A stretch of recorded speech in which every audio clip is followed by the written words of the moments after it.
bullshit. Back again. My God, he stabbed her. Not her. My pronouns are they, them. He stabbed them.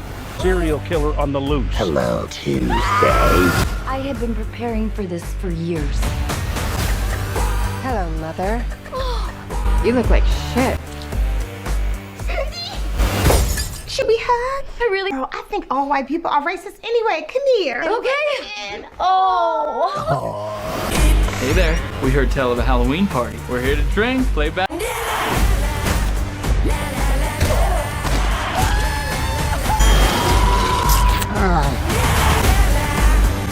Stop smiling. Run, bitch, run!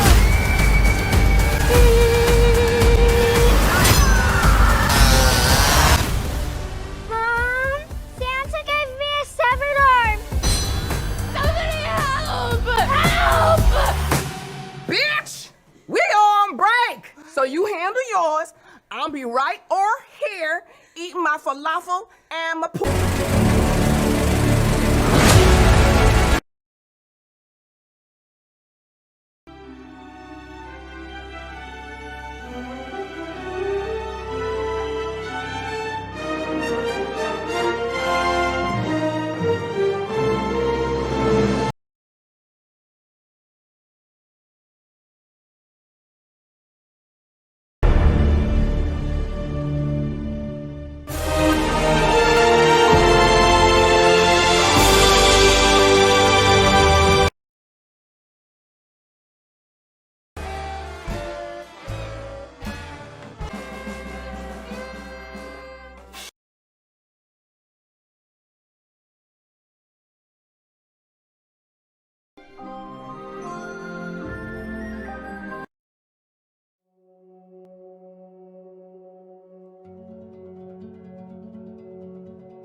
The return of Scary Movie in 2026 feels less like a sequel and more like a ghost from another Hollywood era suddenly kicking open the door again.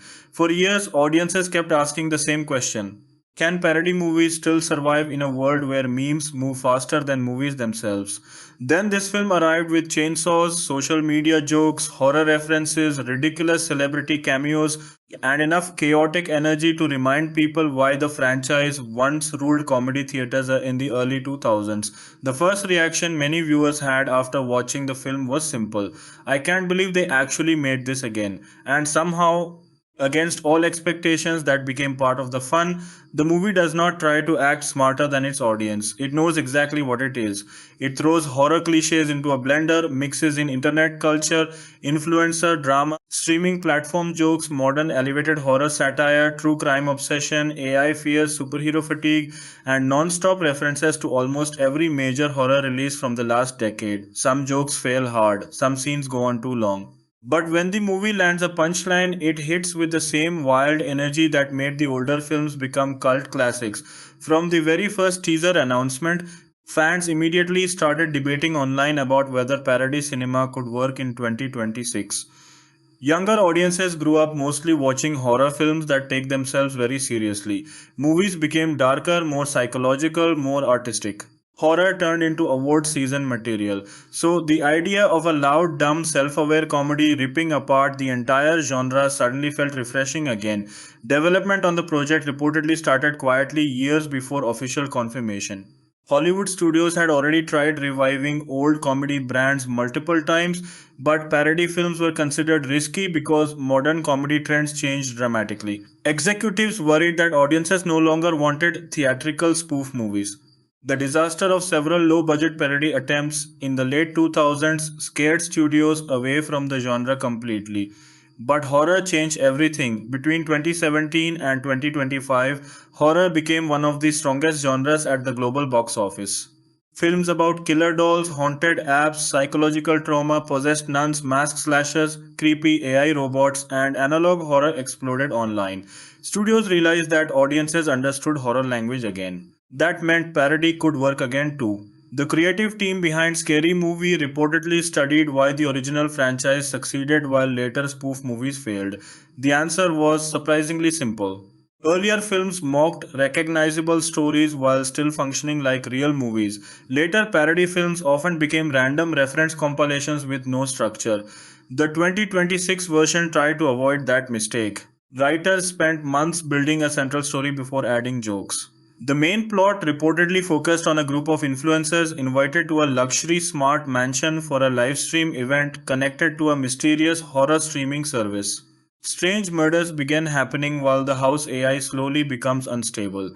This setup allowed the film to parody multiple modern horror styles at once. Casting became one of the biggest talking points during production. Fans desperately wanted returning actors from the original movies, especially because nostalgia culture dominates modern entertainment. Rumors exploded online daily. Some reports claimed original cast members refused involvement, while others suggested surprise cameos were being hidden from the public. The studio leaned into the mystery. Marketing teams purposely avoided revealing several actors in trailers. This strategy created huge social media engagement because audiences started analyzing every frame for hidden appearances. The final cast combined legacy comedy performers with younger internet famous personalities, horror actors, stand up comedians, musicians, and even controversial celebrity cameos. That mixture became one of the film's biggest strengths and weaknesses at the same time. Older viewers loved seeing familiar faces return to the franchise universe. Younger audiences connected more with the TikTok and streaming culture jokes. Some critics argued the movie tried too hard to appeal to every generation simultaneously, but many fans enjoyed the chaotic combination. One of the standout performances reportedly came from the lead actress playing a horror influencer desperate to stay famous during the killings. Her character constantly treats terrifying situations as live stream opportunities. In one scene, she pauses while running from a masked killer just to check if her ring light is flattering enough. That scene quickly became one of the movie's first viral memes. The screenplay targeted modern horror trends aggressively. One recurring joke involves characters constantly explaining trauma in extremely dramatic monologues while absurd violence happens in the background unnoticed. Another sequence parodies slow burn art house horror by showing characters staring silently at walls for almost 4 minutes while emotional piano music plays. The audience reaction to that scene became divided. Some viewers thought it was genius satire, others felt it dragged too long intentionally. But even critics admitted the filmmakers clearly understood the genre they were mocking. Production reportedly aimed for practical comedy whenever possible instead of relying entirely on CGI. The directors wanted the film to feel physical and chaotic like older comedy movies. Large set pieces involved collapsing houses, exploding kitchens, fake blood cannons, and exaggerated slasher attacks. Crew interviews later described filming as organized insanity. One actor reportedly suffered minor injuries during a sequence involving a malfunctioning robot vacuum chasing characters downstairs with kitchen knives taped to it. The scene eventually became one of the film's most replayed moments online because of how absurdly serious the characters treated the situation. Filming locations included giant mansion interiors, suburban neighborhoods, fake podcast studios, abandoned hospitals, and exaggerated haunted Airbnb settings designed specifically to parody modern horror cinematography. The production's design team carefully copied visual styles from famous recent horror films without directly recreating them. Lighting played a surprisingly important role in the comedy. Several scenes intentionally used overly dark cinematography to mock audience complaints about modern horror movies being impossible to see. One joke literally shows characters using smartphone brightness settings to survive. The costume department also embraced internet culture heavily. Characters wore influencer fashion, fake luxury streetwear, horror convention merchandise, and ridiculous final girl outfits that became increasingly destroyed throughout the movie. Some costumes later became Halloween trends after release. Music became another major talking point because the soundtrack mixed horror orchestration with modern pop, trap beats, remix culture, and comedic needle drops. One scene reportedly interrupts a tense horror chase with an aggressively cheerful viral dance song. The contrast made audiences laugh immediately. The score itself cleverly mocked modern horror sound design trends. Loud bram noises, distorted whispers, reversed choir sounds, and atmospheric synth music constantly cut off during comedic interruptions. One recurring joke involves dramatic music building for no reason before nothing scary actually happens. Editors reportedly worked carefully to balance nostalgia with modern pacing. Older parody films often used longer setup structures, but modern audiences consume comedy differently because of social media timing. The final cut moves quickly between jokes while still maintaining a basic narrative flow. Early test screenings produced wildly mixed reactions. Some viewers loved the fearless stupidity, others thought the movie was too chaotic. But the strongest reactions consistently came from scenes directly parodying recognizable horror moments from recent years. The filmmakers realized audiences enjoyed seeing modern horror treated less seriously. Marketing leaned heavily into that idea. Trailers openly mocked prestige horror trailers themselves. Instead of emotional dramatic narration, promotional clips featured characters yelling over each other while random explosions happened. Posters copied the minimalist aesthetic of modern horror marketing before ruining it with ridiculous taglines. The campaign worked brilliantly online. Memes spread weeks before release. Fans edited fake reaction images. TikTok creators recreated scenes. People argued about whether parody movies deserved a comeback. Even negative conversations increased awareness. When the movie finally premiered, theaters reportedly experienced loud audience reactions similar to early 2000s comedies. Viewers screamed at cameos, laughed during absurd visual gags, and clapped after especially outrageous scenes.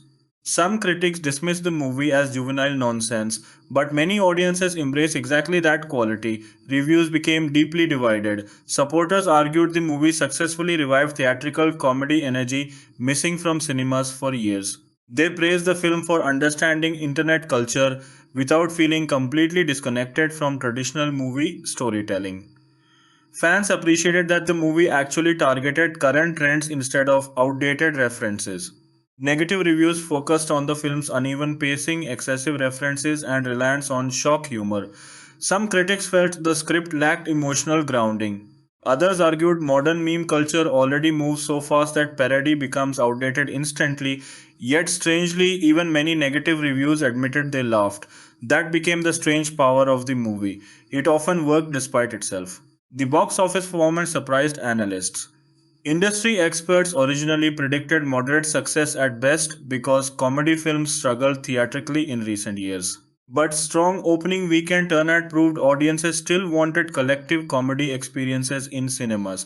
Horror fans showed up first out of curiosity. Then casual audiences followed because social media clips spread rapidly. Several scenes became instantly recognizable online. One involving a possessed AI assistant refusing to stop giving sponsored product recommendations during murders exploded across platforms. Another famous moment involved a parody of quiet horror tension interrupted by a character loudly opening snack packaging for nearly 2 minutes. Audience demographics also surprised studios. Teenagers loved the meme heavy humor while older millennials connected with franchise nostalgia. The crossover appeal created unusually strong repeat viewings for a comedy film. International markets responded differently depending on local familiarity with American horror culture and internet humor. Some countries embraced the absurdity fully while others found the references too specific. Still, the film performed well enough globally to reignite studio interest in parody projects again. Online discourse became almost as entertaining as the movie itself. Film Twitter debated whether the movie represented the death or rebirth of comedy cinema. Horror communities argued over which films received the best parody treatment. TikTok creators endlessly clipped reaction moments. YouTube breakdown channels analyzed hidden references frame by frame. Memes became unavoidable. One image of a screaming masked killer waiting politely while characters film sponsorship content spread everywhere. Another meme involving a haunted smart refrigerator refusing to open without accepting terms and conditions became especially popular. The movie also generated controversy because several jokes pushed boundaries intentionally. Some audiences appreciated the aggressive satire while others felt certain scenes crossed lines unnecessarily. Debate around offensive comedy returned almost immediately after release. The filmmakers defended the movie by arguing parody should feel chaotic and dangerous. According to interviews, they wanted audiences unsure whether they should laugh or groan. That uncomfortable energy became part of the viewing experience. The movie's analysis became surprisingly interesting because beneath the stupidity, critics found genuine commentary about modern entertainment culture. The film constantly attacks how horror content becomes monetized online. Characters treat death as engagement opportunities.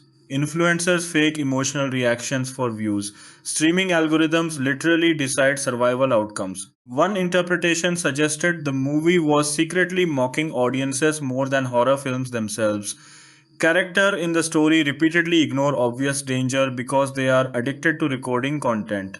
Even terrifying supernatural events become opportunities for branding and audience growth. The satire occasionally becomes sharper than expected. There are also heavy themes about nostalgia exploitation. Several jokes directly mock Hollywood's obsession with rebooting old franchises endlessly. One character even asks why every dead movie series keeps returning from the grave. Another responds, because nostalgia has a higher Rotten Tomatoes score than originality. That line immediately went viral online. The film's visual style intentionally shifts throughout the runtime depending on what genre it parodies. Some scenes imitate glossy streaming horror aesthetics while others resemble gritty found footage films. One sequence suddenly transforms into black and white psychological horror for no reason before collapsing into slapstick violence. Editors used abrupt tonal changes intentionally to keep audiences disoriented. Surprisingly, some filmmakers publicly praised the movie. Several horror directors admitted they found certain jokes genuinely clever. Others appreciated seeing the genre become culturally important enough again to support large scale parody.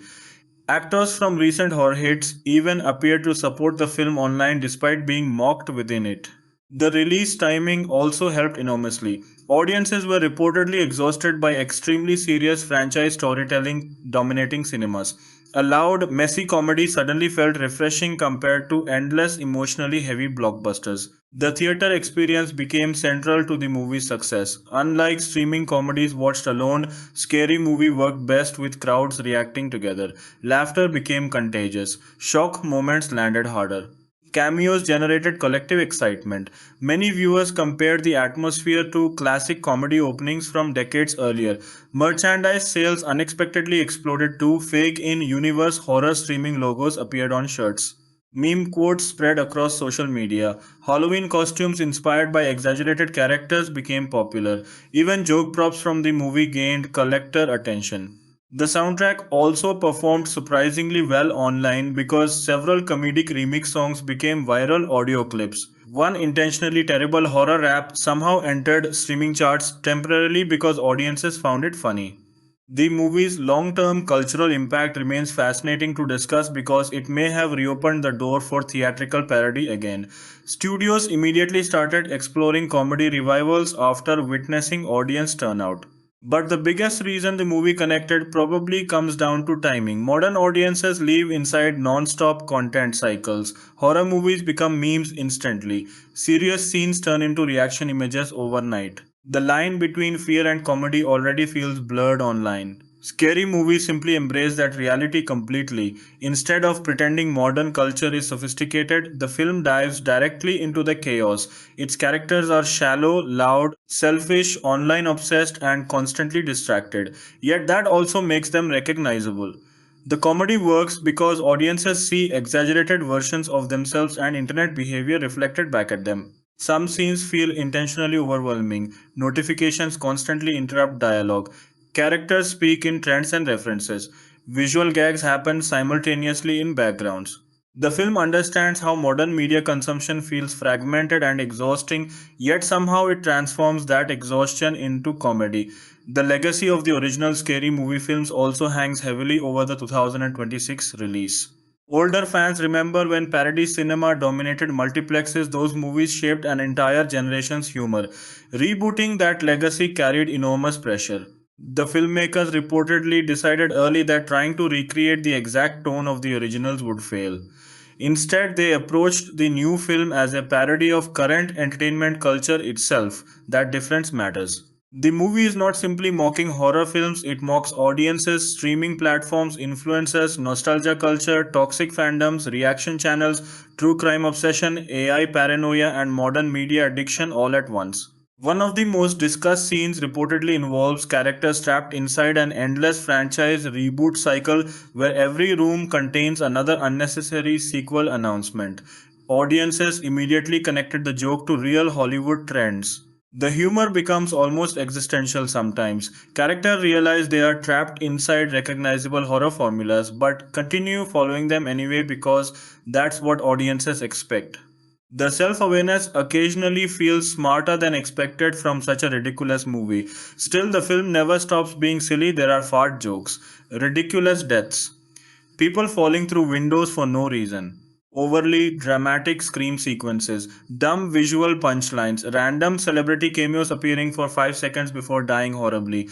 The movie understands parody should still feel playful. Its success ultimately proved something many studios forgot. Audiences still enjoy laughing together in theaters. Comedy does not always need deep emotional prestige framing. Sometimes viewers simply want chaos, energy, stupidity, and collective fun. Not every joke works. Some references will age badly within months. Certain internet humor already feels temporary. Some scenes push too hard for viral reactions. But the movie's willingness to fail loudly becomes strangely admirable. Modern blockbuster filmmaking often feels calculated carefully by committees. Scary Movie instead feels reckless. That recklessness gave the franchise life again. Years from now, people may not remember every plot detail or reference, but they will probably remember the feeling of the audience experience. Crowded theaters screaming with laughter during absurd horror scenes while social media exploded simultaneously outside the cinema. The movie captures a strange cultural moment where horror, comedy, memes, nostalgia, and internet identity all collided together. What made the conversation around Scary Movie even more interesting was how quickly audiences began separating the film into favorite joke sections instead of talking about the movie as one complete story. That itself reflected modern viewing culture. People no longer consume comedies in a traditional way. They clip moments, turn scenes into GIFs, remix lines into TikTok audio, and create entire online personalities around reactions. The filmmakers clearly understood that reality. Several sequences in the movie feel almost designed to become internet clips.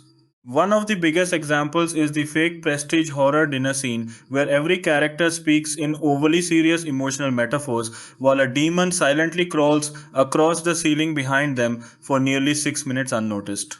The comedy keeps escalating because the dialogue becomes more dramatic while the supernatural situation becomes more ridiculous. By the end of the scene, one character is giving a speech about generational trauma while another casually uses a demon as a coat rack in the background.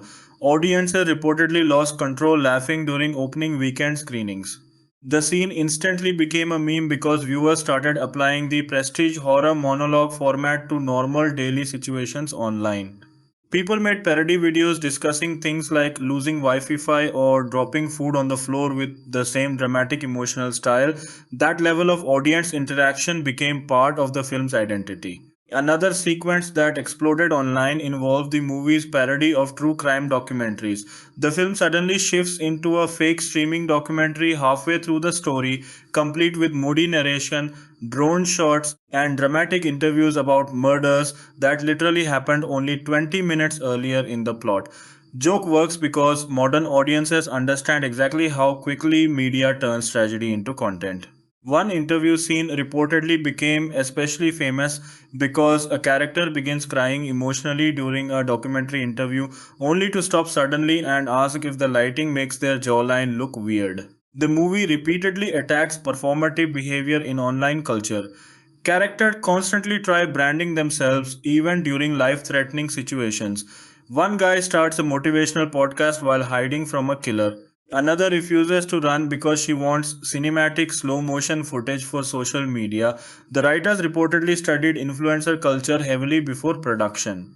Instead of simply mocking young internet personalities from an outsider perspective, the film tries to understand why people become trapped inside constant content performance. That gives some jokes surprising depth underneath the stupidity. The central AI storyline also became one of the most discussed elements after release. The smart mansion controlling the film's events is essentially a parody of modern technology dependence.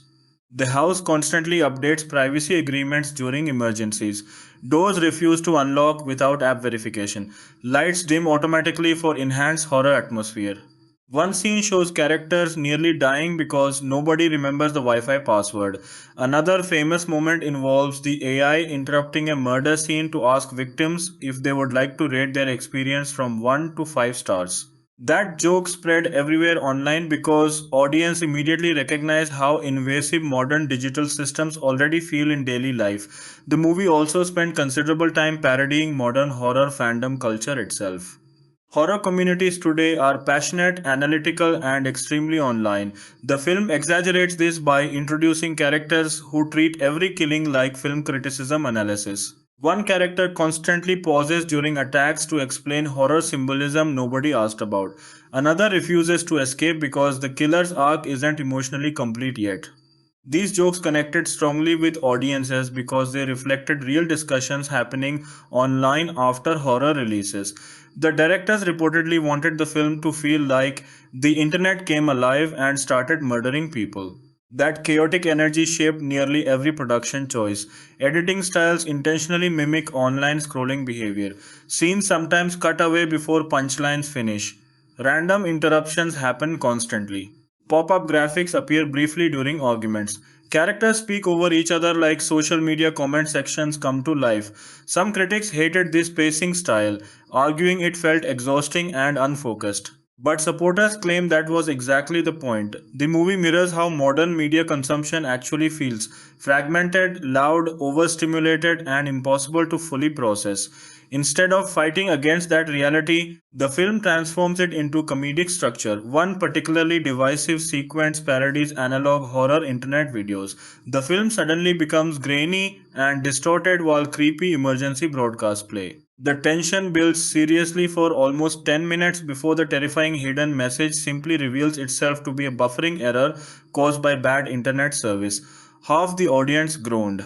The other half reportedly laughed harder than anywhere else in the movie. That split reaction became common throughout the film's release. People experience the humor differently depending on age, internet habits, horror knowledge, and meme culture familiarity. Younger audiences caught visual internet references older viewers sometimes missed entirely. Meanwhile, older fans appreciated callbacks to classic slasher parody traditions younger audiences had never experienced theatrically before. This generational overlap created fascinating audience dynamics. Pocket who grew up watching early scary movie films now watched a new version with teenagers raised entirely inside social media culture. The movie occasionally feels like those two eras colliding violently together, and sometimes that clash becomes the joke itself. One running gag involves older characters failing to understand streaming culture while younger characters fail basic survival skills because they depend entirely on technology. The humor comes from both generations being equally ridiculous in different ways. The production design deserves enormous credit for supporting this satire visually. The Smart Mansion itself reportedly contained over 40 hidden visual jokes scattered throughout scenes. Fake motivational slogans covered walls. Sponsored products appeared during inappropriate moments.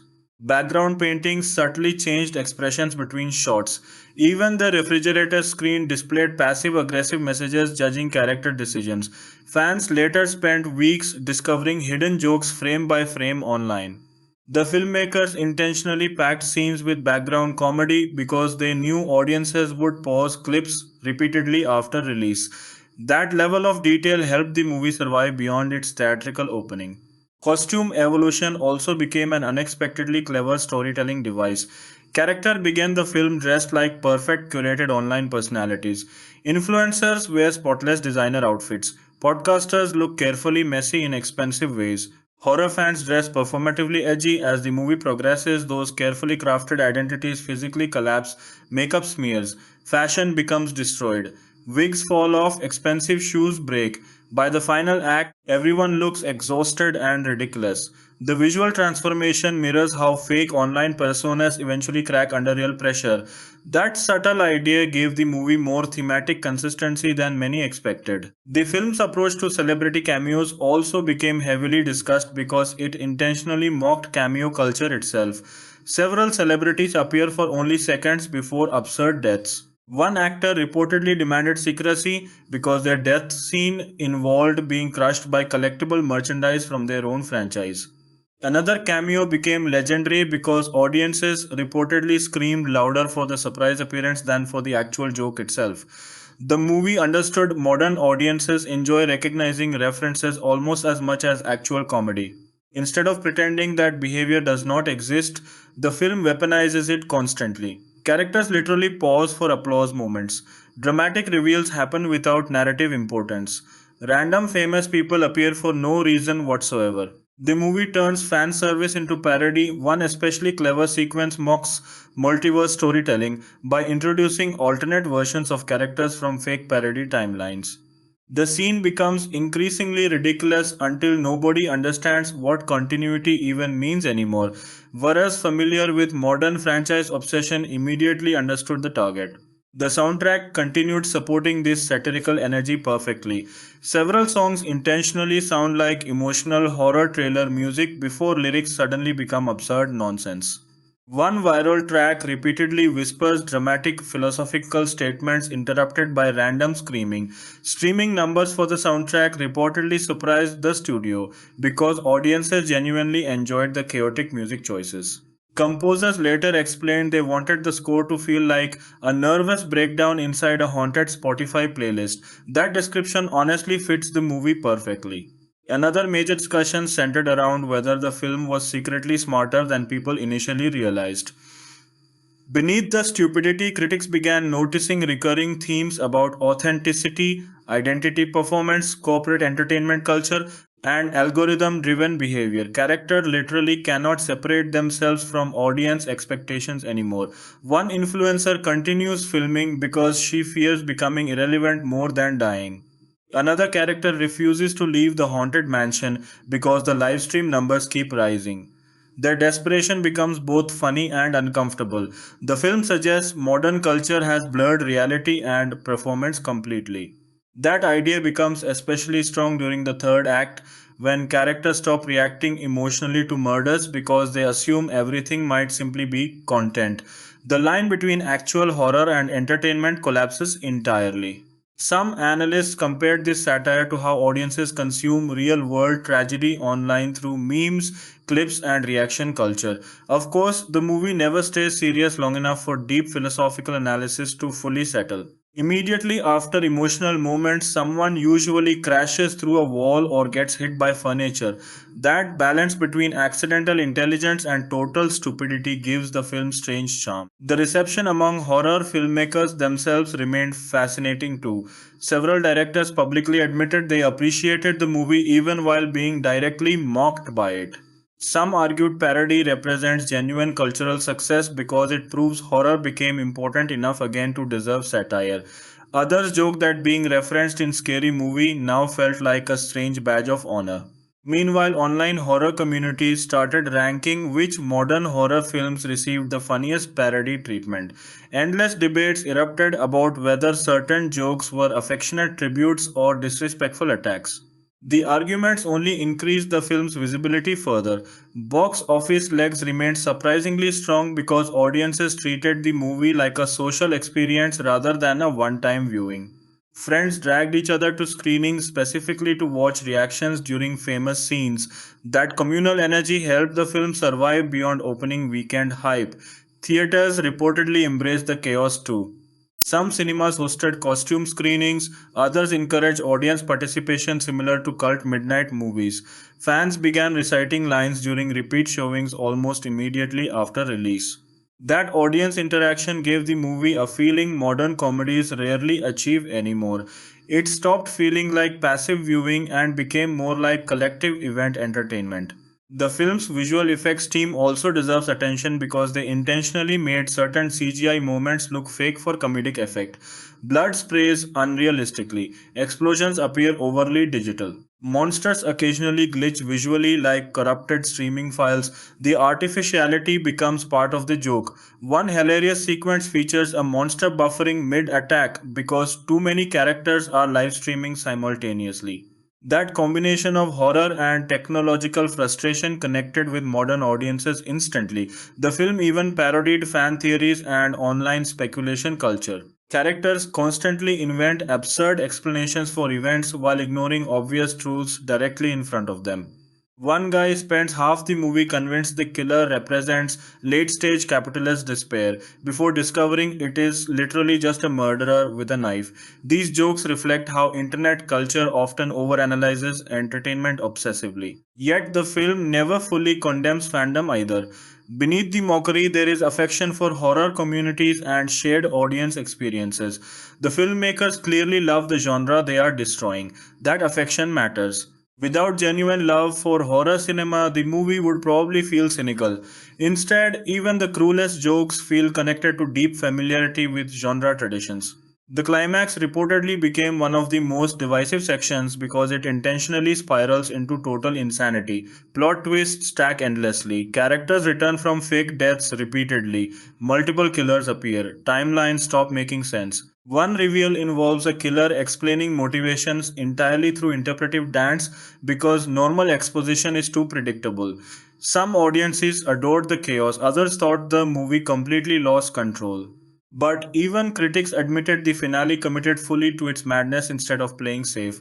In an entertainment era dominated by calculated franchise formulas, that unpredictability felt refreshing. The ending also leaves room for future sequels while simultaneously mocking sequel culture itself. Characters literally argue over whether audiences would pay to watch this happen again. Considering the box office success, the answer was apparently yes. By the time the movie finished its theatrical run, it had become more than just another reboot. It became a strange cultural experiment testing whether theatrical comedy still mattered in the streaming era.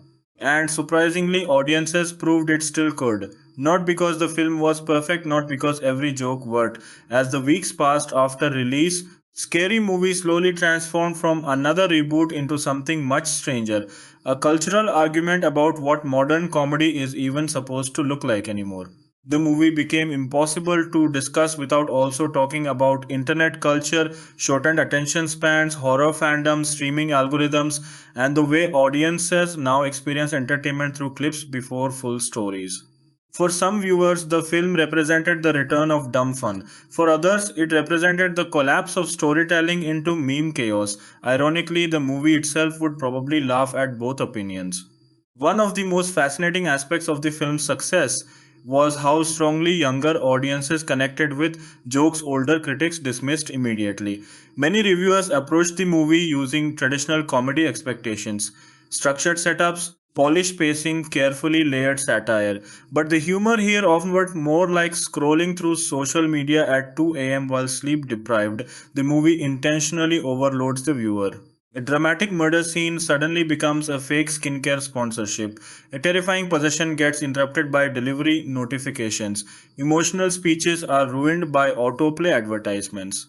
Some scenes contain three different punchlines happening simultaneously in foreground, background, and dialogue. That chaotic style frustrated many traditional critics.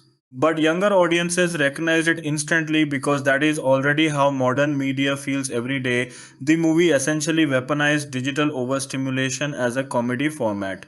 Several media analysts later argued the film accidentally captured Gen Z internet exhaustion better than many serious movies trying to explain modern life.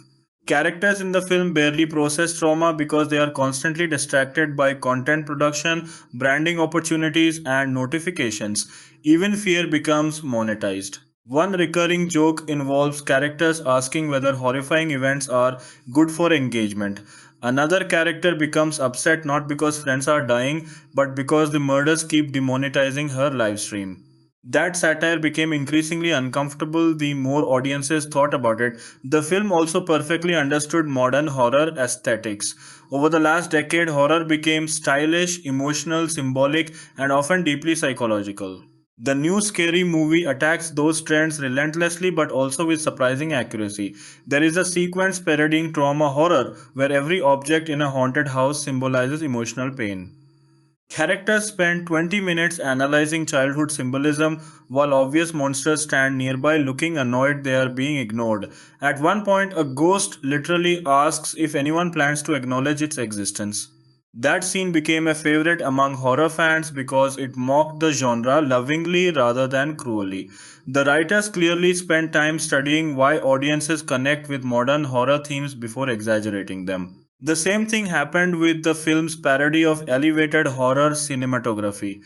Entire sequences are intentionally too dark to see. Characters hold candles inches from their faces while whispering cryptic metaphors. Cameras zoom slowly into meaningless objects. One shot stays focused on a dripping faucet for almost 90 seconds before someone slips on a banana peel. The audience laughter during these moments reportedly became louder with repeat viewings because viewers started anticipating the absurd payoff. The movie's relationship with nostalgia also deserves deeper analysis because it constantly criticizes the very thing helping sell tickets. Hollywood currently survives on revivals, sequels, remakes, and rebooted intellectual property. Scary Movie openly mocks this reality while participating in it directly. That contradiction becomes part of the comedy. Characters repeatedly complain about franchises refusing to die while trapped inside another revived franchise themselves.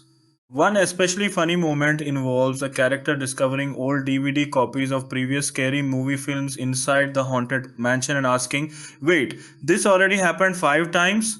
The self awareness makes the movie feel strangely honest. Instead of pretending reboots are artistically necessary, the film openly treats its own existence like a ridiculous corporate decision. Audiences appreciated that honesty because modern viewers already understand how franchise economics work. The movie does not insult audience intelligence by pretending otherwise. That honesty also extended into marketing. Promotional interviews constantly joked about the absurdity of bringing the series back in 2026. Cast members openly discussed growing up watching the originals. Some admitted they originally thought the project sounded terrible before reading the script. That transparency helped audiences trust the film more. Rather than pretending to reinvent comedy completely, the filmmakers embraced the ridiculousness of reviving a chaotic parody franchise in the age of prestige streaming television and cinematic universes. And somehow that made the project feel more authentic. Another major factor behind the film's popularity was its theatrical energy. Modern audiences rarely get loud comedy experiences in cinemas anymore. Most comedy now goes directly to streaming platforms where viewers watch alone on phones or laptops, but Scary Movie demanded group reactions. Woozers screamed during surprise cameos. Entire theaters groaned simultaneously at terrible jokes. Some punchlines only worked because audiences reacted collectively together. The movie became an event instead of background content. Several theater chains later reported unusually high concession sales during screenings because audiences treated the experience like a party atmosphere rather than traditional moviegoing. That social energy became crucial to the film's reputation. Clips online could not fully recreate the feeling of packed theaters losing control during ridiculous sequences. Many fans specifically returned with friends just to witness audience reactions again. The cast chemistry also played a huge role in sustaining repeat viewings. Unlike many modern comedies where actors feel isolated inside green screen productions, this movie emphasized chaotic ensemble interaction. Characters constantly interrupt each other, misunderstand situations, and escalate panic together. Improvisation reportedly shaped many scenes. Actors later described filming as borderline uncontrollable because the directors encouraged spontaneous reactions during takes. Some scenes reportedly became unusable because performers kept breaking character laughing. That messy energy survived into the final cut. Instead of feeling polished artificially, conversations feel chaotic and unpredictable. Characters talk over punchlines. Jokes fail intentionally. Reactions feel genuine rather than scripted perfectly. That looseness gave the movie personality. One standout supporting character reportedly became unexpectedly beloved online despite limited screen time. The character is essentially a conspiracy podcaster convinced every horror cliche is controlled by government agencies. His theories become increasingly insane throughout the film, yet he accidentally predicts several plot twists correctly. Fans immediately turned his dialogue into meme templates. Another fan favorite involved a washed up horror actor playing a fictional version of himself, desperately trying to stay relevant by attaching himself to viral murders. His character constantly attempts dramatic speeches while younger influencers ignore him entirely. The satire there felt especially sharp because it reflected real entertainment industry anxieties about aging relevance in internet driven fame culture. The movie's editing rhythm also sparked intense discussion among film students and online creators. Traditional comedy editing usually prioritizes clear setups and punchline timing. Scary Movie often intentionally ruins its own jokes halfway through scenes. Sometimes punchlines arrive too early, sometimes they arrive absurdly late. Sometimes scenes end before the joke resolves entirely. This unpredictable rhythm mirrors meme humor more than classic cinematic comedy structure. Online comedy today often relies on anti humor, awkward pacing, deliberate randomness, and sudden tonal collapse. The film translates that internet language into theatrical filmmaking surprisingly effectively. Not everyone enjoyed that style. Of course, some audiences found the movie exhausting after long stretches. The non stop references and interruptions occasionally overwhelm narrative momentum. Certain scenes clearly exist purely for meme potential rather than story progression.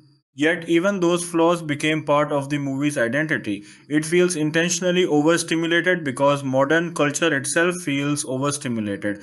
The film's production design continued revealing new details long after release, too.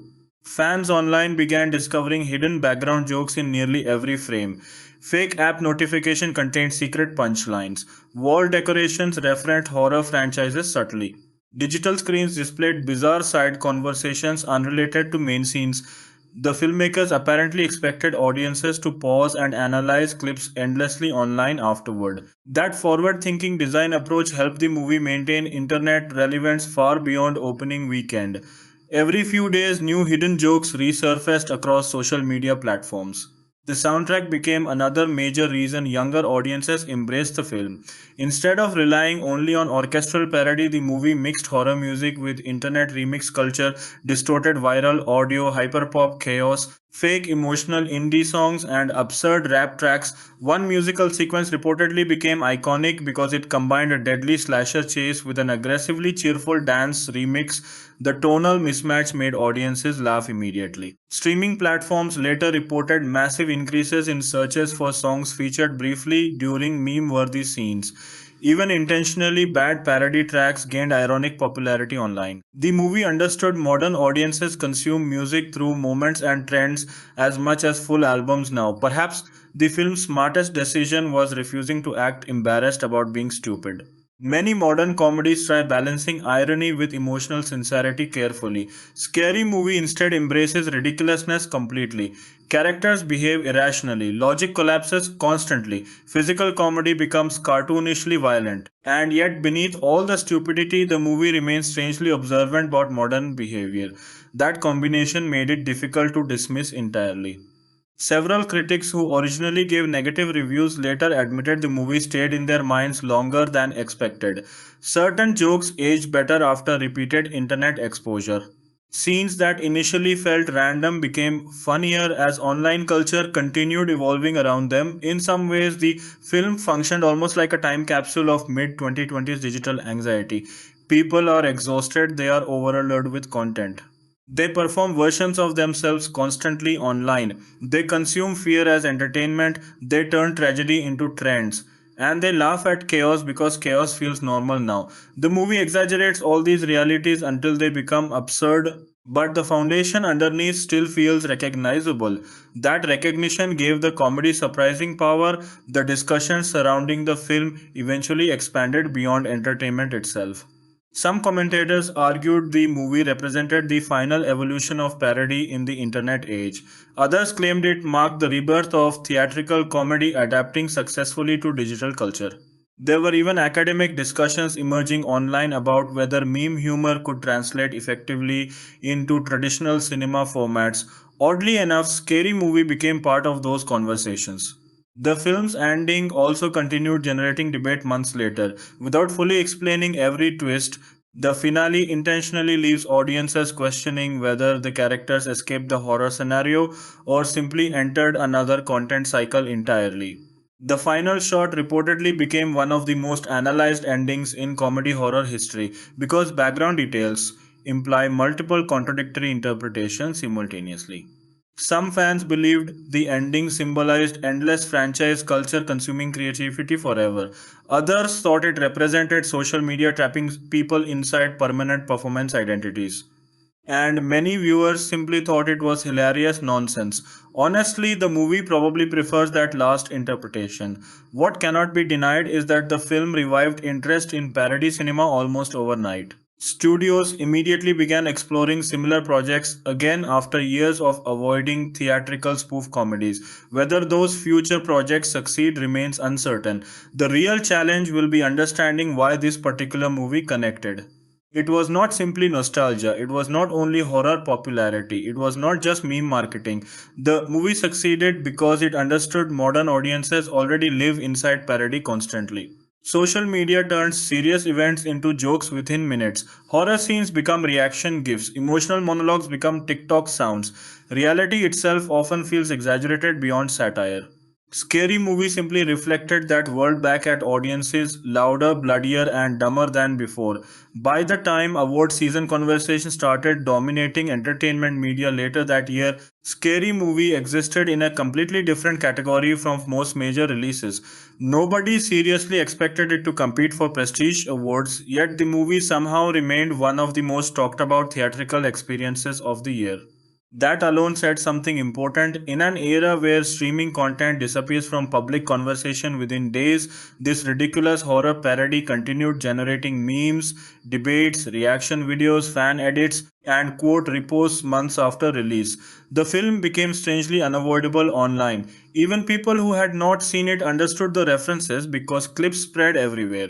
One particularly famous scene involved a possessed social media influencer continuing a makeup tutorial while levitating violently across a room. The contrast between calm influencer energy and supernatural chaos immediately became internet gold. People recreated the scene endlessly. Beauty creators copied the makeup routine while pretending to survive horror attacks.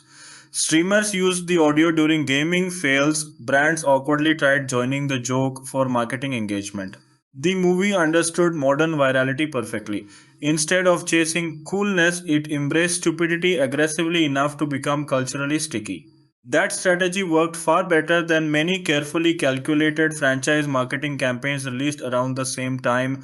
The film's box office longevity surprised analysts even more than its opening weekend. Normally, parody movies collapse quickly after curiosity fades, but audience turnout remained unusually steady because viewers kept bringing friends to experience certain scenes together. It became a reaction movie. People wanted to watch others lose control, laughing during the wildest sequences. That audience participation element gave the film life beyond standard comedy shelf life. Some theaters even started late night screenings specifically targeting younger crowds, treating the movie almost like a cult midnight experience. Fans shouted lines at screens. Entire audiences anticipated punchlines together. Certain scenes earned applause breaks. Modern cinema rarely creates that kind of collective energy anymore. The movie's impact on horror fandom also became increasingly fascinating. At first, some horror fans worried the film would simply mock the genre lazily like weaker parody attempts from the past. But as discussions continued, many realized the filmmakers genuinely understood horror evolution deeply. The jokes worked because they came from familiarity rather than ignorance. The script references everything from psychological art house horror to cheap streaming slashers, from analog horror YouTube trends to prestige studio filmmaking. Writers clearly studied not only horror movies themselves but also how audiences discuss horror online. That distinction mattered enormously. For example, there is a scene parodying horror explanation videos where characters pause during deadly attacks to overanalyze symbolism and hidden themes. One person insists the killer represents society's fear of emotional vulnerability within capitalist systems while literally being chased with an axe. Horror fans loved that joke because it reflected real internet discourse perfectly. At the same time, the movie never completely dismisses those interpretations either. The satire comes from exaggeration rather than cruelty. It recognizes that horror fans genuinely care deeply about analysis while also acknowledging how ridiculous online debates sometimes become. That balance gave the film unexpected warmth underneath its cynicism. The cast chemistry during press tours also helped sustain popularity. Interviews felt chaotic and unscripted, matching the movie's energy. Actors constantly interrupted each other, revealed embarrassing behind the scenes stories, and joked about how insane filming became. One actor admitted they sometimes forgot whether scenes were supposed to be serious or comedic because the directors intentionally blurred tones constantly. Another described filming the mansion sequences as like being trapped inside a haunted meme. Those interviews spread widely because audiences sensed genuine fun behind the production rather than manufactured corporate enthusiasm. The directors later explained they wanted the film to feel dangerously alive instead of polished. Too many modern studio comedies, they argued, feel edited carefully until all spontaneity disappears. Scary Movie deliberately preserved messiness. Characters stumble over dialogue. Extras occasionally react incorrectly in backgrounds. Continuity becomes intentionally questionable during chaotic scenes. Rather than hiding mistakes completely, the filmmaker sometimes leaned into them for additional comedy. This approach made the movie feel almost rebellious compared to overly sanitized blockbuster filmmaking. Even visually, the film embraces ugliness intentionally. Modern horror often uses carefully curated cinematography, color palettes, and atmospheric lighting. Scary Movie constantly destroys visual elegance with sudden zooms, awkward camera movements, fake streaming glitches, or random interruptions. One sequence starts as a beautifully shot psychological horror scene before an accidental phone filter turns everyone into cartoon animals mid conversation. The abrupt stupidity became one of the movie's funniest running ideas. Technology constantly ruins cinematic seriousness, phones interrupt tension. Live stream comments appear during emotional moments. AI generated voice assistants mispronounce terrifying warnings. Characters rely on GPS directions while running from killers. The film repeatedly suggests modern people cannot fully experience reality anymore without digital interference. That idea becomes even more interesting when considering how audiences themselves experience the movie through clips, memes, edits, and online reactions, constantly reshaping the original material. In many ways, Scary Movie became bigger as fragmented internet culture than as a standalone film, and the movie seemed fully aware that would happen. Another huge reason audiences connected emotionally was because the film targeted universal modern anxieties beneath the humor: fear of irrelevance, fear of constant public performance, fear of losing identity inside algorithms and branding culture. Even the killers often symbolize online pressures more than traditional horror threats. One masked murderer stalks victims specifically for content quality. Another supernatural entity becomes stronger through hashtags and engagement. The house AI manipulates characters emotionally using targeted advertisements and algorithm predictions. These ideas sound ridiculous, but they also feel strangely believable in today's digital environment. The movie understands that modern life already contains absurd horror elements built directly into everyday technology and online behavior. That understanding elevated the comedy beyond random references. Of course, not every experiment worked perfectly. Some sequences absolutely overstayed their welcome. Certain internet jokes already felt outdated within months because online culture evolves brutally fast. Critics arguing the movie relied too heavily on references were not completely wrong. But the film's energy often compensated for its weaknesses. Even failed jokes usually arrived so quickly that audiences barely had time to dwell on them before another ridiculous moment appeared. The pacing resembles scrolling through chaotic social feeds where brilliance and stupidity exist side by side constantly. This structure frustrated viewers expecting traditional narrative discipline. But fans argued that the movie's chaos accurately reflected contemporary culture itself. One of the film's most unexpectedly emotional elements involved its treatment of fame and visibility. Beneath all the screaming and parody, several characters are deeply terrified of being forgotten. That fear drives many decisions throughout the story. Influencers keep filming because disappearing feels worse than danger. Washed up celebrities chase relevance desperately. Characters obsess over audience approval even while facing death. The satire occasionally becomes almost sad underneath the comedy. The movie suggests modern identity increasingly depends on visibility and engagement. People fear silence now. They fear losing attention. They fear becoming invisible online. Yet, immediately after introducing these themes, the film usually cuts to someone falling downstairs or exploding accidentally. That tonal whiplash became part of the viewing experience itself. The soundtrack deserves even deeper praise for supporting this unstable emotional atmosphere. Rather than maintaining consistent mood, the music constantly shifts genres unexpectedly. Horror orchestration suddenly becomes nightclub remixes. Emotional piano themes collapse into distorted bass drops. One sequence transitions from terrifying suspense music into an aggressively cheerful commercial jingle without warning. The contrast keeps audiences disoriented intentionally. Composers later explained they approached the soundtrack like algorithm generated emotional instability. Songs interrupt scenes the way autoplay content interrupts internet browsing. That concept perfectly matched the film's themes. Meanwhile, fan communities online began treating the movie almost like an interactive puzzle. Hidden references, background details, secret callbacks, and layered jokes inspired endless analysis videos. Some viewers returned multiple times simply to catch visual gags missed previously. The filmmakers reportedly hid over 200 horror references throughout the movie. Some were obvious, others required obsessive genre knowledge to notice. This dense layering helped the film maintain replay value far beyond standard comedy expectations. Audiences enjoyed discovering new absurd details repeatedly.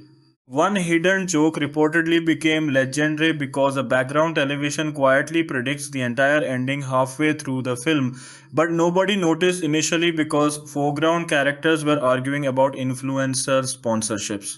That kind of chaotic detail rewarded attentive viewers. The film's influence also started appearing quickly across internet comedy itself. Content creators adopted similar editing rhythms. Horror parody clips exploded across TikTok and YouTube. Brands awkwardly attempted self aware horror marketing inspired by the movie's style. Even rival studios reportedly accelerated comedy projects after witnessing audience enthusiasm. For years, Executives believed theatrical comedy no longer mattered because streaming dominated the genre.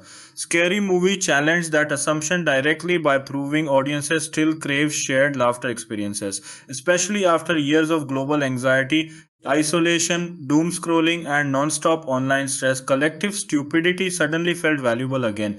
The movie gave people permission to laugh at cultural exhaustion itself. That might be its biggest achievement. Not every joke lands. Not every reference ages well, not every scene deserves its runtime, but the film captures the feeling of living online in the mid 2020s better than many more serious movies trying to explain digital life intellectually. Everything feels noisy. Everything becomes content, everyone performs constantly, fear and comedy blur together, reality already feels exaggerated beyond parody. So, Scary Movie simply pushes that absurdity even further until audiences either surrender to the chaos or reject it completely. There is almost no middle ground reaction. There are very few film franchises in Hollywood history that can claim to have both defined and outlasted the very era they were mocking. The Scary Movie series is one of them. Born at the dawn of the 21st century as a gleefully irreverent skewering of late 1990s slasher cinema, would evolve over the course of five installments into a sprawling pop culture institution, one that survived creative turbulence, cast departures, shifting ownership, and the changing tides of comedy itself. Now, more than a decade after the fifth film limped into theaters in 2013, the franchise is making its loudest, most ambitious return yet. Simply titled Scary Movie, the sixth installment in the series, colloquially referred to by fans and the press as Scary Movie 6, is scheduled for release in the United States by Paramount Pictures on June 5th, 2026. And unlike the middle entries that drifted away from the original creative team, this one arrives with something genuinely remarkable. The Wayans family is back. The story of the Scary Movie franchise cannot be properly understood without first understanding the Wayans family, one of the most extraordinarily prolific creative dynasties in American entertainment history. Keenan Ivory Wayans, the eldest of the famous siblings, had already established himself as a sharp and daring comedic voice through the groundbreaking sketch series In Living Color before he turned his attention to feature filmmaking. When he directed the original Scary Movie in 2000, it was a film that arrived at exactly the right cultural moment. The late 1990s had seen a remarkable resurgence of self-aware horror, led most prominently by Wes Craven's Scream in 1996 and its sequel in 1997, along with I Know What You Did Last Summer in 1997 and its follow-up the year after. These films had given horror a new glossy, post-modern sheen. Teenagers who knew the rules of horror movies, who could quote genre conventions while still being terrified by them. It was almost inevitable that someone would come along and tear those conventions to shreds entirely. Keenan Ivory Wayans did exactly that, co-writing the script alongside his brothers Marlon and Sean, as well as Buddy Johnson, Phil Bowman, Jason Friedberg, and Aaron Seltzer. The result was a film that arrived like a firecracker thrown into a formal dinner party, outrageous, irreverent, and unapologetically crude, yet possessed of a genuine wit and timing that separated it from mere juvenilia. Marlon Wayans played Shorty Meeks, a lovable stoner with an almost supernatural gift for comic timing, while Sean Wayans portrayed Ray Wilkins, the closeted jock whose denial of his own nature was mined for laughs that were, in the context of their time, both transgressive and oddly affectionate. Anna Faris made her feature film debut as Cindy Campbell, the blonde heroine clearly modeled after characters from Scream and I Know What You Did Last Summer, and her comedic instincts proved so sharp and so perfectly calibrated that she essentially built a major career on the back of that single performance. Regina Hall joined as Brenda Meeks, Shorty's sister and Cindy's best friend, and her fearlessly physical, loud, and deeply funny performance made her one of the film's breakout stars. Scary Movie was a massive commercial success, grossing nearly $278 million worldwide against a production budget of roughly $19, which made it one of the most profitable comedies in cinema history at the time of its release. A sequel arrived the following year in 2001, again directed by Keenan Ivory Wayans and written with his brothers. And while it shifted the parody target toward haunted house films, drawing heavily from The Haunting and films like that, it largely maintained the anarchic energy and the signature Wayans sensibility. The family had created something that audiences genuinely loved, a comedy franchise with a distinct voice and a recognizable roster of characters that people had come to care about, at least enough to follow them into their next misadventure. Then, somewhat abruptly, the Wayans family stepped away. Their departure following Scary Movie 2 was the result of creative conflicts with the original producers, including Bob Weinstein and Harvey Weinstein, whose production company Dimension Films held the rights to the franchise. The nature of those conflicts has been discussed in various interviews over the years, with the Weinstein brothers' controlling approach to the material being a significant point of contention. Whatever the specific details, the outcome was clear. Keenan, Marlon, and Sean Wayans would have no involvement in Scary Movie 3, Scary Movie 4, or Scary Movie 5. The franchise went on without them. The post Wayans entries were a mixed proposition. Scary Movie 3 arrived in 2003 under the direction of David Zucker, one of the architects of the airplane and Naked Gun franchises, and it moved the series in a noticeably different direction. Less crude, more structured, with a broader parody canvas that took in The Ring, Signs, 8 Mile, and The Matrix. Anna Faris and Regina Hall returned as Cindy Campbell and Brenda Meeks, providing some connective tissue to the originals, and the film was commercially successful. Scary Movie 4 followed in 2006, again directed by Zucker, again featuring Faris and Hall and parodying films like War of the Worlds, Saw, and Brokeback Mountain. The fifth and final pre-2026 entry, Scary Movie 5, was released in 2013, this time directed by Malcolm D. Lee, but notably without either Faris or Hall in the lead roles, a decision that struck many fans as the final definitive break with what had made the series work. The film performed poorly critically, and its commercial performance was significantly diminished compared to its predecessors, and the franchise fell dormant. For over a decade, Scary Movie remained in a kind of suspended animation, still a recognizable brand, still nostalgically fondly remembered, but seemingly without a path forward. The horror comedy landscape had changed enormously in the intervening years. Horror itself had been reinvented multiple times. The found footage boom had come and largely gone. A new wave of prestige horror, led by filmmakers like Jordan Peele and elevated by a broader critical reconsideration of the genre's possibilities, had arrived. Films like Get Out, Hereditary, and Midsommar were being discussed in the same breath as serious literary cinema. The very thing that Scary Movie had once mocked, self aware, culturally attuned horror, had evolved into something so sophisticated that it practically begged to be parodied again. The franchise's resurrection was announced publicly at CinemaCon in April 2024 when Miramax, the studio that had absorbed much of the former Dimension Films catalog and which holds rights to the Scary Movie brand, revealed that a new installment was in development. The announcement came with the name of producer Neil H. Moritz attached, and it confirmed that Miramax would be fully financing the project.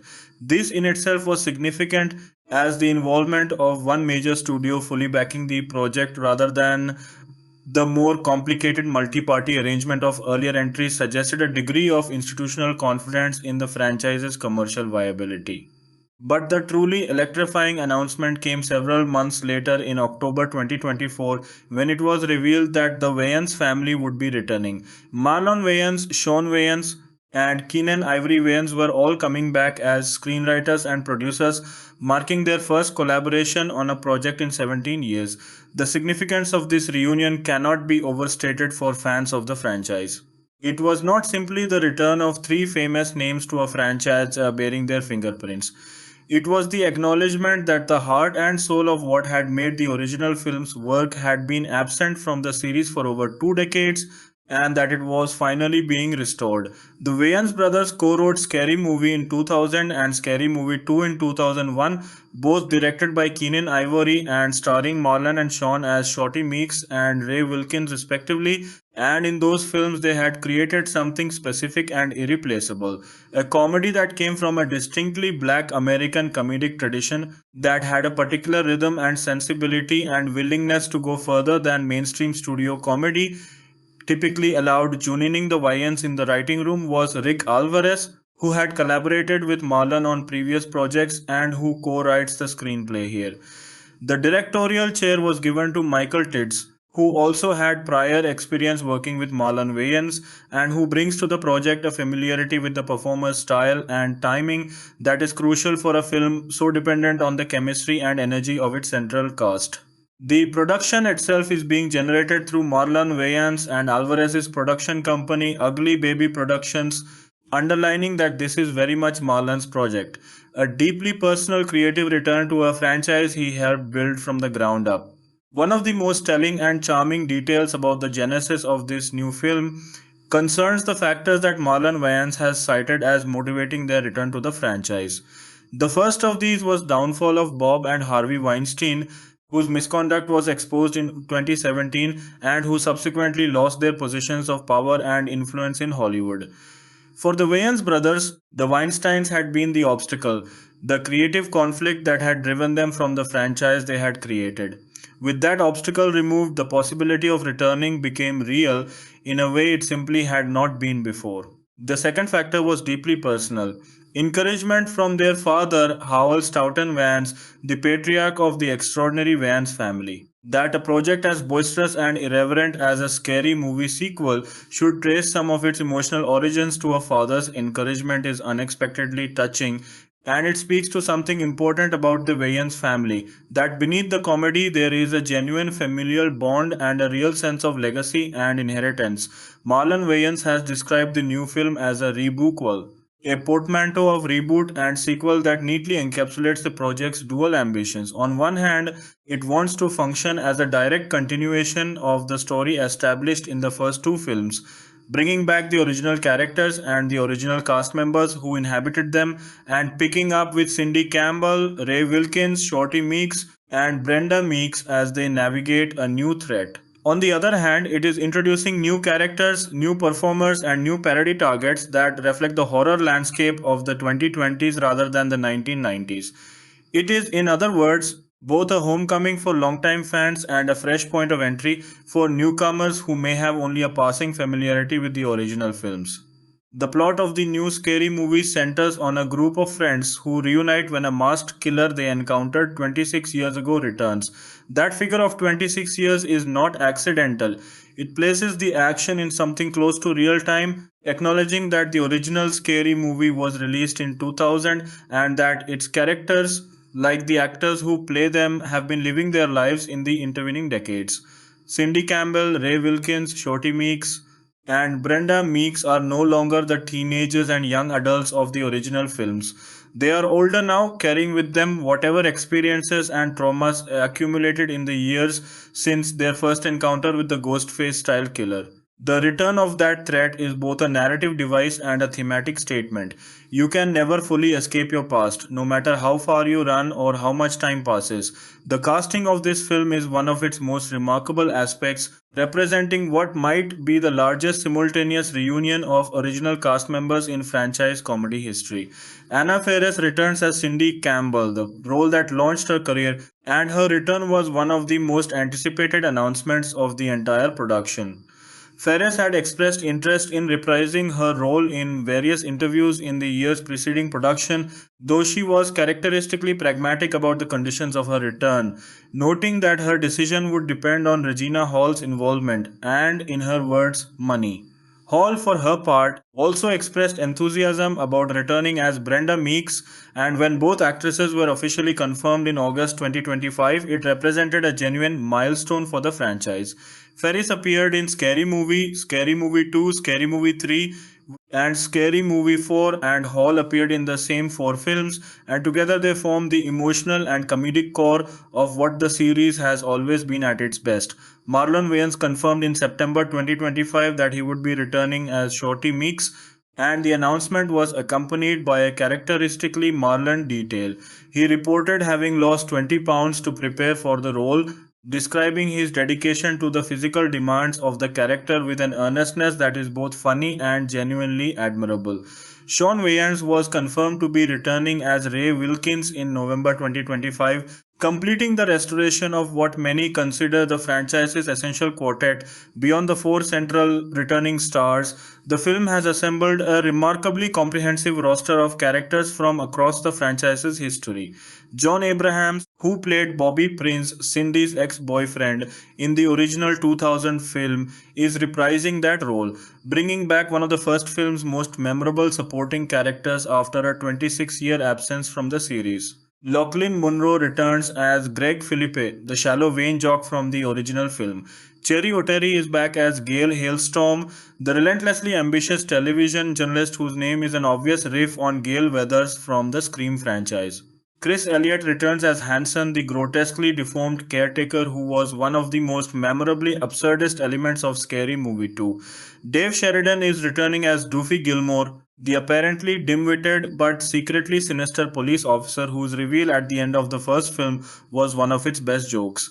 Anthony Anderson, who appeared in Scary Movie 3 and Scary Movie 4 as Mahalik Pfeiffer, confirmed in February 2026 that he too would be returning, making his the longest franchise gap among the returning cast members. Among the new additions to the cast is Damon Wayans Jr., continuing the family tradition and bringing another generation of Wayans talent to the series. Kim Wayans, one of Keenan, Marlon and Sean's sisters and herself a veteran comedy performer, also joins the cast, as does Greg Wayans. The franchise has always had something of a family feel, but this installment makes it remarkably literal. Heidi Gardner, best known for her work on Saturday Night Live, joins the film in a role that promises to showcase the sharp comedic instincts she has honed on that stage. Olivia Rose Keegan plays a character named Sarah, while Savannah Lee Nassif plays a character named Tuesday, and Cameron Scott Roberts plays a character named Jack, all of whom appear to be part of the new generation of characters navigating the film's horror parody scenarios. Sydney Park, Ruby Snober, and Benny Zielke round out the new additions to the ensemble. One particularly notable casting choice involves Felissa Rose and Kenan Thompson. Felissa Rose, best known to horror fans as the star of the original Sleepaway Camp in 1983, appears in the film as part of its parody of Terrifier 3, the 2024 slasher film starring Art the Clown, the grotesquely violent character created by director Damien Leone.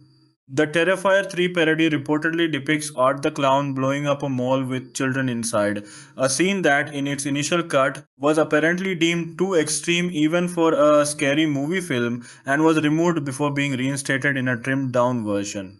The presence of Felissa Rose, who actually appeared in Terrifier 3, gives the parody an extra layer of metatextual winking that the franchise's most devoted fans will appreciate enormously. Michael Levy, another actor associated with the Terrifier universe, also appears in this sequence. Kenan Thompson, the Saturday Night Live veteran, appears in the film playing Michael Jackson, or rather a version of Michael Jackson as filtered through the lens of the 2026 biographical film Michael, directed by Antoine Fuqua and produced by the Jackson Estate. The character of a Michael Jackson adjacent figure has appeared in previous Scary Movie films. In Scary Movie 3 and Scary Movie 4, the character was played by Edward Moss, a professional Michael Jackson impersonator. The recasting with Kenan Thompson, a performer of considerably higher profile than his predecessor in the role, suggests that the Michael Jackson parody sequence is a significant set piece in the new film rather than a brief throwaway gag. One absence worth noting is that of Shannon Elizabeth, who played Buffy Gilmore in the original Scary Movie. Marlon Wayans addressed her non-appearance directly, explaining that it was not a personal decision but simply a practical one.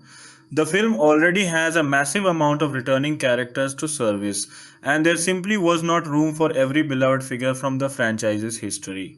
Wayans expressed warm support for Elizabeth's potential inclusion in a future installment, suggesting that the creative team is already thinking beyond this single film and imagining the possibility of an ongoing renewed franchise.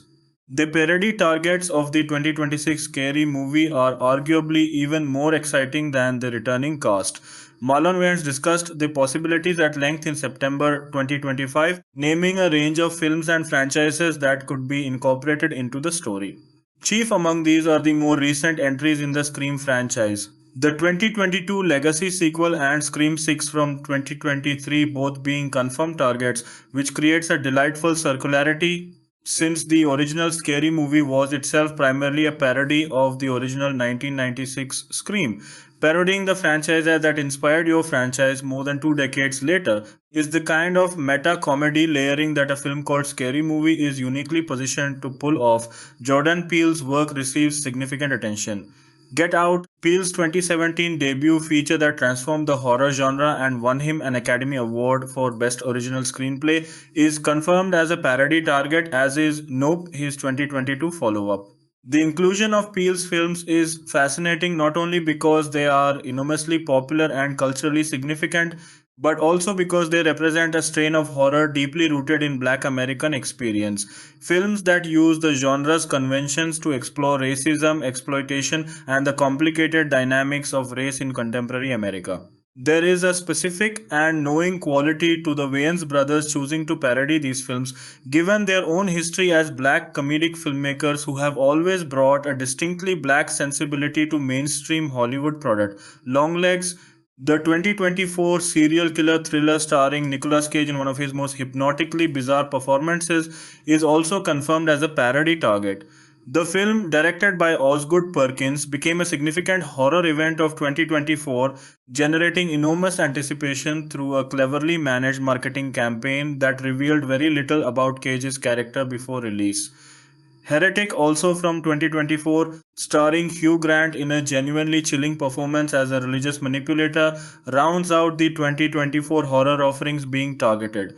Sinners, Ryan Coogler's 2025 horror film that combined elements of vampire mythology with a deeply felt exploration of the Black American experience in the Jim Crow South, is also included. Another film in which the racial and cultural dimensions of source material give the Wayans family's parody a particular resonance and authority. The trailer released in March 2026 confirmed a wealth of additional targets.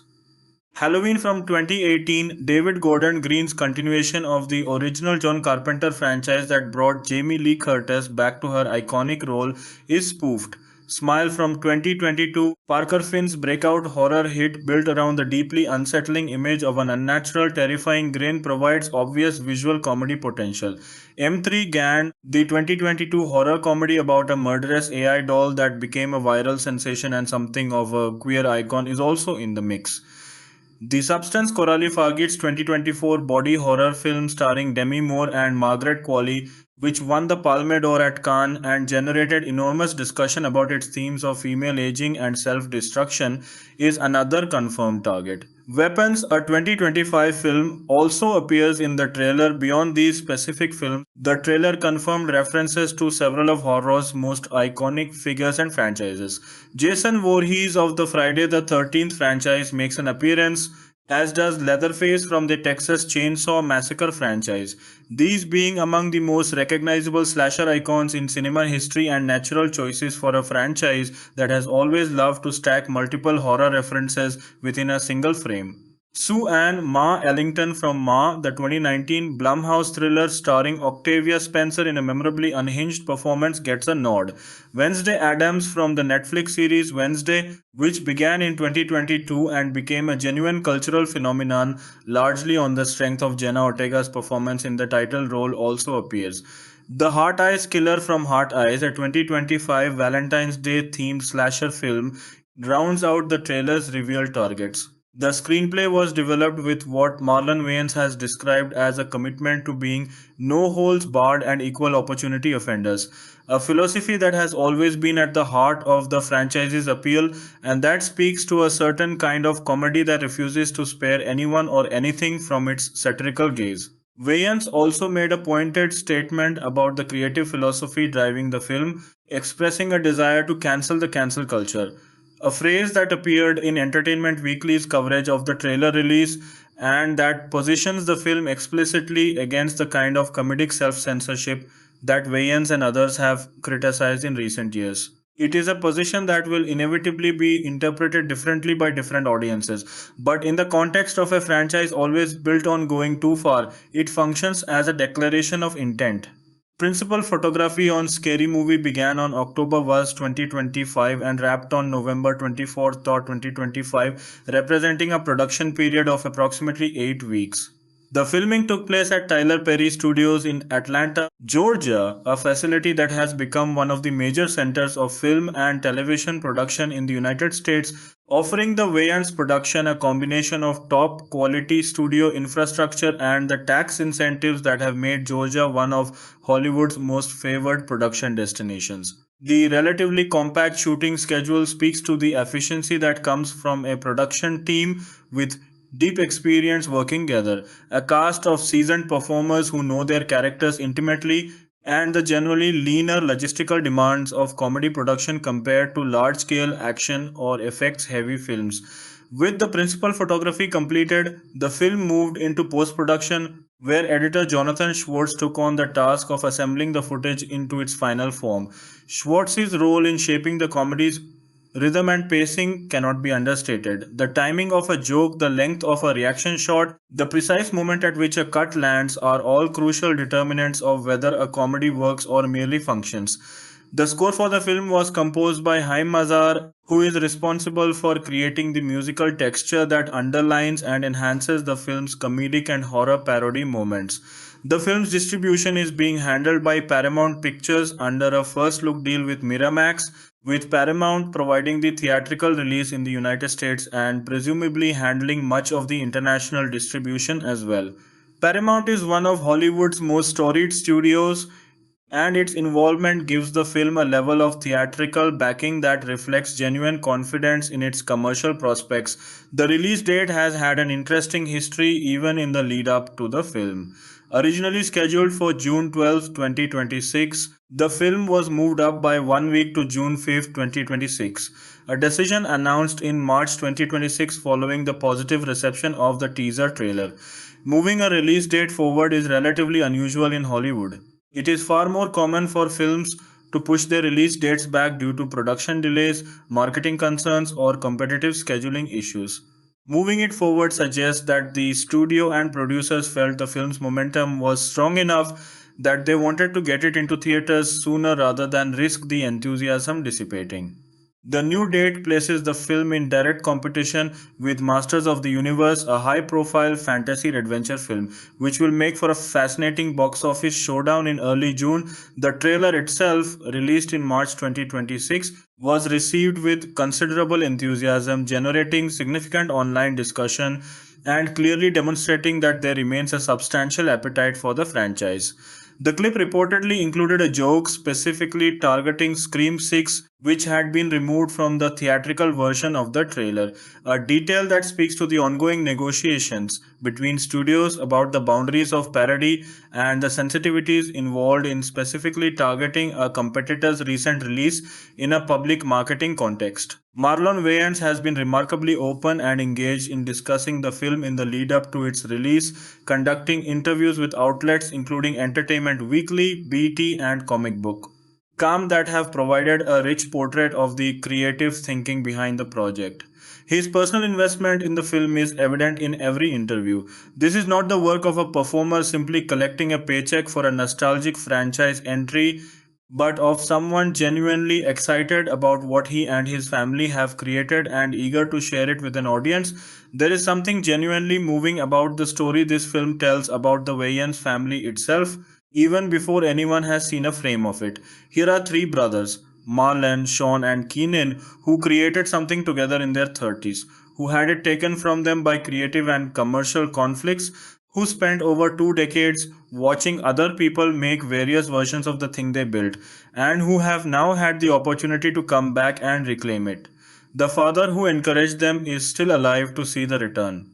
The collaborators they loved working with, Anna Faris, Regina Hall, the supporting cast members scattered across decades of the franchise, were willing and eager to come back. The cultural moment, with horror in one of its most creatively fertile periods in decades, has given them an abundance of material to work with. It is by any measure an unusually felicitous set of circumstances. The scary movie franchise has always been at its core about a kind of communal joy, the pleasure of watching things you recognize get punctured and exploded and reassembled in absurd new configurations. It is comedy that presupposes a shared cultural vocabulary that works best when everyone in the audience has seen the films being parodied and can feel the gap between the original's intentions and the parody's subversion. In 2026, that shared vocabulary has never been richer. The horror genre is ubiquitous in ways that it simply was not in 2000, reaching audiences through streaming, through social media virality, through prestige film festivals, through mainstream box office dominance. Films like Get Out and Sinners and The Substance are not niche genre offerings consumed by a subset of dedicated fans. They are broadly seen, broadly discussed, broadly felt cultural events. Parodying them means meeting an audience that has done its homework. What the Wayans family brings to this material is something that no subsequent creative team could replicate: the original voice. The comedy of the first two scary movies came from a specific place, a specific sensibility, a specific way of seeing the horror genre that was irreverent without being contemptuous, crude without being empty, culturally attuned in ways that reflected the perspective of black American comedy in a way that mainstream Hollywood parody rarely achieved. The middle entries in the franchise, whatever their individual merits, were working from a different template. Zucker's tradition of rapid fire gag comedy descended from Airplane, which is a valid and often hilarious approach but a distinctly different one. The return of the Wayans is a return to that original voice, updated for a world that has changed enormously but that remains as desperately in need of puncturing as it ever was. Marlon Wayans is one of the most naturally gifted physical comedians working in Hollywood today, a performer whose body seems to operate on a different set of physical laws than ordinary human beings, capable of expressions and reactions and pratfalls that are both completely unexpected and somehow perfectly inevitable. His 26-year relationship with Shorty Meeks is the kind of actor-character bond that cannot be manufactured. It grows from genuine mutual familiarity, from the accumulation of lived experience and creative exploration that only time produces. When he steps back into that role in June 2026, audiences will be watching a master craftsman return to the work that first demonstrated his gifts to the world. Older and more experienced, and by his own account 20 pounds lighter, Anna Faris similarly brings to Cindy Campbell something that no replacement could have reproduced. Faris has one of the most remarkable comedic instruments in Hollywood history, a capacity for playing sincerity within absurdity that makes even the most outlandish scenarios feel emotionally real, a timing that is so precise as to seem almost supernatural, and a physical comedy ability that she developed and refined across four scary movie films and then carried into a television career. Her absence from Scary Movie 5 was widely cited as one of the primary reasons for that film's failure, and her return here is among the most commercially significant casting decisions the franchise has ever made. The decision to set the new film 26 years after the events of the original, bringing characters back as middle-aged adults confronting the traumas of their youth, is also smart in ways that go beyond mere marketing cleverness. Horror has always been deeply invested in the past, in things that were buried and refused to stay buried, in sins that were committed and refused to be forgiven, in the persistence of trauma across time. A scary movie that explicitly engages with the passage of time, that acknowledges that the people who survived those initial horror parodied scenarios have grown older and accumulated lives and perhaps allowed themselves to believe they were safe, is working with horror's most fundamental thematic material even as it simultaneously undermines that material with comedy. The film also arrives at a moment when there has been considerable public conversation about the relationship between comedy and cultural sensitivity, about what can and cannot be joked about the responsibilities of comedians to various communities and concerns. Marlon Wayans' stated desire to cancel culture positions the film explicitly within this conversation, and whatever one's view of that debate, there is no question that it adds an extra layer of cultural significance to the film's release. Scary Movie has always pushed against boundaries, has always operated in the space where comedy becomes uncomfortable and discomfort becomes comedy, and the 2026 installment seems determined to continue that tradition with full knowledge of the current cultural climate. By the time June 5th, 2026 arrives, audiences will have been anticipating this film for roughly 2 years since its initial announcement at CinemaCon in April 2024. That is a long build of anticipation, and the gradual revelation of cast members, parody targets, and creative details has sustained and built that anticipation with considerable skill. The trailer release in March 2026, with its confirmation of so many beloved returning faces and its glimpses of the new horror targets being lampooned, clearly landed well enough that the studio moved the release date forward rather than back. The enthusiasm is real, the cultural moment is right, and the creative team is as motivated and as personally invested in the material as any franchise reunion in recent Hollywood history. Scary Movie, the 2026 film, represents far more than simply the sixth entry in a successful comedy franchise. It is a reunion of a creative family that was separated by the uglier mechanics of the entertainment industry and that has found its way back together. It is a corrective to the drift that the franchise underwent in its middle period, a return to the source. It is a celebration of performers who have been away from their most beloved roles for over a decade and who are clearly overjoyed to inhabit them again.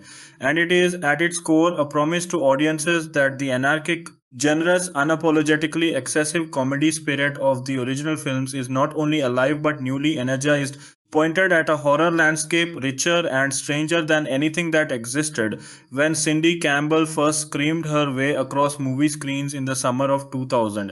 When the credits roll on June 5th, 2026, the most important question will be whether the film has delivered on the enormous promise of its conception and the extraordinary richness of its casting. The Wayans family has done everything right in the preparation, found the right director in Michael Tidds, assembled the most comprehensive cast in franchise history, selected parody targets that are both culturally current and comedically fertile, and approached the material with the personal investment and creative authority that had been missing from the series for 20 years. The result, if it lives up to its potential, could be one of the most joyful franchise comebacks in recent memory.